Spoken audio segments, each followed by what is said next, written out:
நீங்க பொறுப்படுத்தி வழிநடத்தி ஆசீர்வதியும். உமக்கு எல்லா ஸ்தோத்திரக்கான மகிமை எடுக்கிறேன். இயேசு மூலமே நல்ல பிதாவே. ஆமென். பேசலாமா? Praise the Lord. கர்த்தர் நிறைவாய் உங்களை ஆசீர்வதிப்பதாக. சும்மா பாரத்தோடு கூட நீங்க ஜெபிச்சிட்டு இருக்கிறீங்க. ஆண்டவர் பெரிதான நன்மைகளை செய்து நடத்துகிற நல்ல கர்த்தராய் இருக்கிறார்.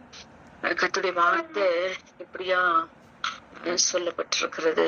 விசுவாசித்தவளே பாக்கியவதி, கர்த்தரால் அவளுக்கு சொல்லப்பட்டவைகள் நிறைவேறும் என்று சொல்லி லூக்கா 1:45 பிரகாரமாய் கர்த்தருடைய வார்த்தை சொல்லப்பட்டிருக்கிறது. அப்படியா மகள் லிடியா, நீங்க விசுவாசிக்கிற அத்தனை காரியத்திலையும் நீங்க பாக்கியவதி. கர்த்தரால் உங்களுக்கு சொல்லப்பட்ட எந்த காரியங்களும் நிச்சயமாய் என் ஆண்டவர் இந்த நாளில உங்களுக்கு நிறைவேற்ற வல்லமையுடைய நல்ல தேவனாயிருப்பார். God bless you, தங்கமே. God bless you.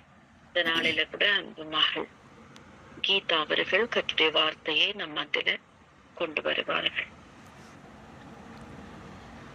Praise the Lord. கர்த்தருடைய பரிசுத்த நாமத்துக்கு மகிமை உண்டாவதாக.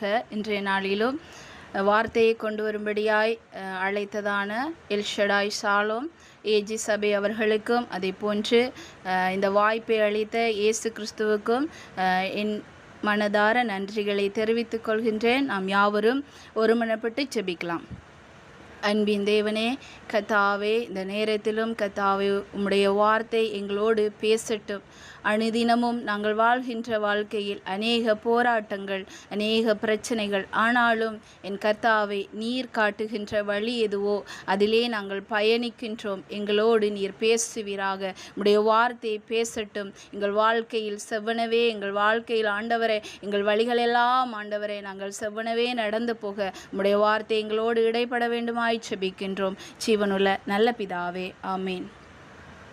இன்றைய நாளிலும் நாம் எடுத்துக்கொண்ட தலைப்பு இருக்கிற பலத்தோடு போராடு. நாம் தினம் தினம் அநேக பிரச்சனைகளை நம்ம சந்திச்சிட்ருக்கோம். அநேக பேரோட வாழ்க்கையில் அநேக போராட்டங்கள். அடுத்து என் வாழ்க்கையில் என்ன நடக்கும் அப்படின்ற ஒரு பயம். இந்த போராட்டத்திலிருந்து எப்படி நான் வெளியே வரப்போகிறேன்னு அநேக கேள்விகள். நாம் இருக்கிற இடத்தில்தான் இருப்போம், ஆனால் நம்முடைய சிந்தனைகள் அநேக காரியங்களை குறித்து போராடி கொண்டிருக்கும். ஆனால் இன்று ஆண்டவராகிய இயேசு கிறிஸ்து ஒரு விதமான ஆச்சரியமான வார்த்தைகளோடு பேசுகின்றார். நாம் எடுத்து வாசிக்கலாம். நியாயாதிபதிகள் 6வது அதிகாரம் 14 தொடக்கம் 16வது வசனம் வரை. நியாயாதிபதிகள் 6வது அதிகாரம் 14 தொடக்கம் 16வது வசனம் வரை. 16 அவனை நோக்கி பார்த்து, உனக்கு இருக்கிற இந்த பலத்தோட போ, நீ இஸ்ரவேலை மீதியானியரின் கைக்கு நீங்களாக்கி ரட்சிப்பாய். உன்னை அனுப்புகிறவர் நான் அல்லவா என்றார். அதற்கு அவன், என் ஆண்டவரே, நான் இஸ்ரவேலை எதினாலே ரட்சிப்பேன்? இதோ மனசேயில் என் குடும்பம் மிகவும் எளியது, என் தகப்பன் வீட்டில் நான் எல்லாரிலும் சிறியவன் என்றான். அதற்கு கர்த்தர், நான் உன்னோடு கூட இருப்பேன். ஒரே மனுஷனை முறியடிப்பது போல நீ மீதியானியரை முறியடிப்பாய் என்றார். ஆமென். Thank you sister. இந்த வார்த்தைகளை கவனித்து பார்ப்போமானால், கிதியோன் மிகவும் சிறியவனாயிருந்தான். கிதியோனிடத்தில் தேவதூதனானவன் வந்து சொல்லுகின்றார், பராக்கிரமசாலியே, கர்த்தர் உன்னோடு இருக்கின்றார் என்று. ஆனால் கிதியோனுடைய உள்ளத்திலே என்ன எண்ணம் என்றால், அந்த 15வது வசனத்தை வாசித்து பார்ப்போமானால், என் ஆண்டவரே, நான் இஸ்ரவேலை எதினால் ரட்சிப்பேன்? இதோ மனாசையிலும் என் குடும்பம் மிகவும் எளியது, என் தகப்பன் வீட்டில் நான் எல்லோரிலும் சிறியவன் என்றார். அதாவது ஒரு சமூகத்துக்கே சிறிய குடும்பத்தில் ஆண்டவர் தெரிந்து கொள்கின்றார். அதே போன்று சிறிய மனிதனை தெரிந்து கொள்கின்றார். அவனுக்கு பலன் இல்லை என்று கிதியோனுக்கு நன்றாகவே தெரியும். ஆனால் ஆண்டவராகிய தேவன் என்ன சொல்லுகின்றார் என்றால், இருக்கிற பலத்தோடே நீ போ என்று சொல்லுகின்றார். ஏனென்றால் இஸ்ரவேல் ஜனங்கள் கீழ்ப்படியாததினால் மீதியானியரின் கையிலே ஒப்பு கொடுக்கப்பட்டார்கள். எந்த ஒரு ஆசீர்வாதத்தையும் பெற்றுக்கொள்ள முடியாதபடி மீதியானியர்கள் இஸ்ரவேலர்களை மிகவும் கஷ்டப்படுத்தினாங்க. அதாவது அவங்க செய்கிற எந்த காரியத்திலையுமே ஒரு ஆசீர்வாதத்தை காண முடியாதபடி இருந்தது. ஆனாலும் தேவனுடைய இரக்கம் இஸ்ரவேல் ஜனங்கள் மீது வருகின்ற போது தேவன் தெரிந்து கொண்டு போராடுவதற்காக தெரிந்து கொண்ட மனிதன் யார் என்றால், சமூகத்திலே சிறியவராய் இருக்கின்ற, குடும்பத்தில் இருக்கின்ற சிறியவனாய் எண்ணப்படுகின்ற, எந்த பலனுமே இல்லாத கிதியோனை தான் ஆண்டவர் தெரிந்தெடுத்து கொண்டார். அந்த மனிதனிடம் பலன் இல்லை என்று தேவதூதரை பார்த்து சொன்னபோது தேவதூதர் சொல்லுகின்றார், நான் உன்னோடே கூட இருப்பேன். ஒரே மனுஷனை முறியடிப்பது போல நீ மீதியானியரை முறியடிப்பாய் என்றார். ஒரே மனுஷனா யுத்தம் பண்ணி அந்த யுத்தத்தில் வெற்றியை காண்பது போல அத்தனை 1000 மீதியானியர்களை கொல்வதற்கான, அந்த யுத்தத்தை ஜெயிப்பதற்கான பலத்தை தேவன் கிதியோனிடத்தில் கொடுக்கின்றார். கிதியோனிடத்தில் அந்த பலத்தை கொடுக்கின்றார். கிதியோன் அந்த பலத்தை விசுவாசிக்கின்றார். ஒரே மனிதனை கொண்டு போவது போல அத்தனை மனிதர்களிலும் யுத்தத்தை செய்து வெல்வதற்கான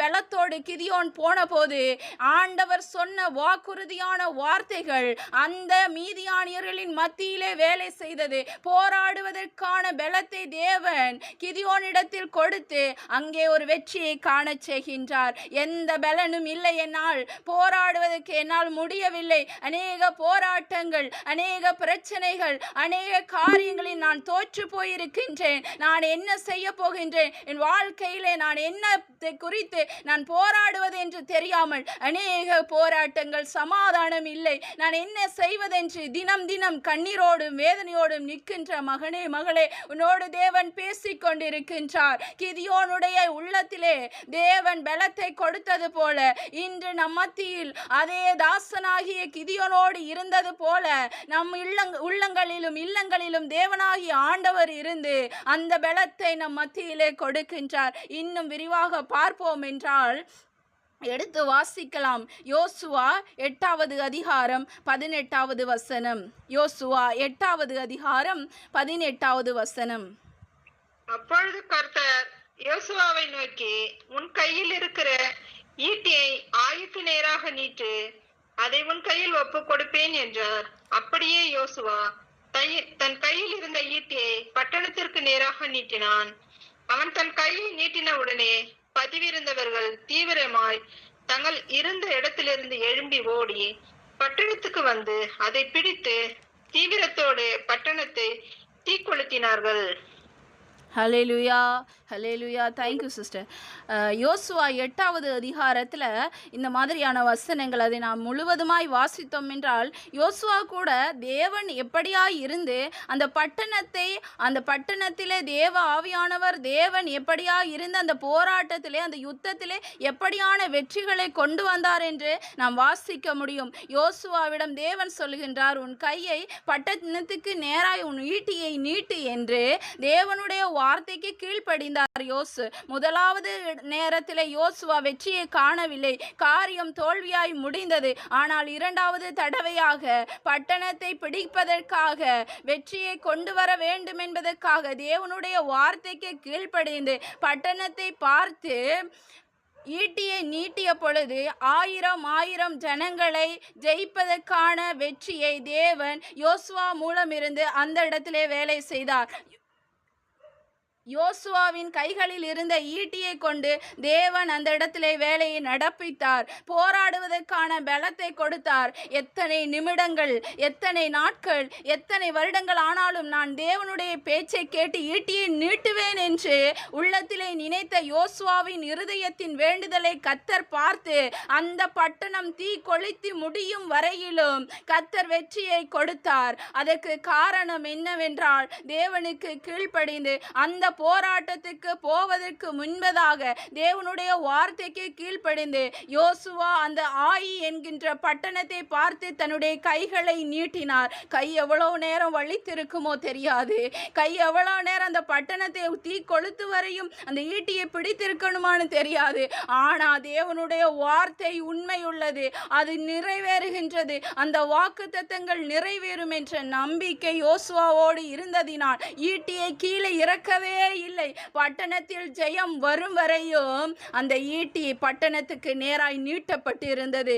இன்று நம்முடைய வாழ்க்கையில் அநேக போராட்டங்கள் இருக்கலாம், வேலையிலே பிரச்சனைகள் இருக்கலாம், சரீரத்திலே சுகம் இல்லாமல் இருக்கலாம், நாம் போகின்ற இடங்களிலே தயவு இல்லாமல் இருக்கின்றலாம், நம்மை சுற்றி இருக்கிறவர்களினால் பிரச்சனைகள் இருக்கலாம், பண பிரச்சனைகள் இருக்கலாம். எத்தனை பிரச்சனைகள் இருந்தாலும் நாம் போராட வேண்டியது தேவனுடைய வார்த்தையை கொண்டு தேவனிடமாய் திரும்பி நம்முடைய பிரச்சனைகளை பார்த்து நம் ஈட்டியை கொண்ட கைகளை நீட்டும் பொழுது கர்த்தர் அங்கே வேலையை நடப்பிப்பார். கர்த்தர் அங்கே வேலையை நடப்பிப்பார்.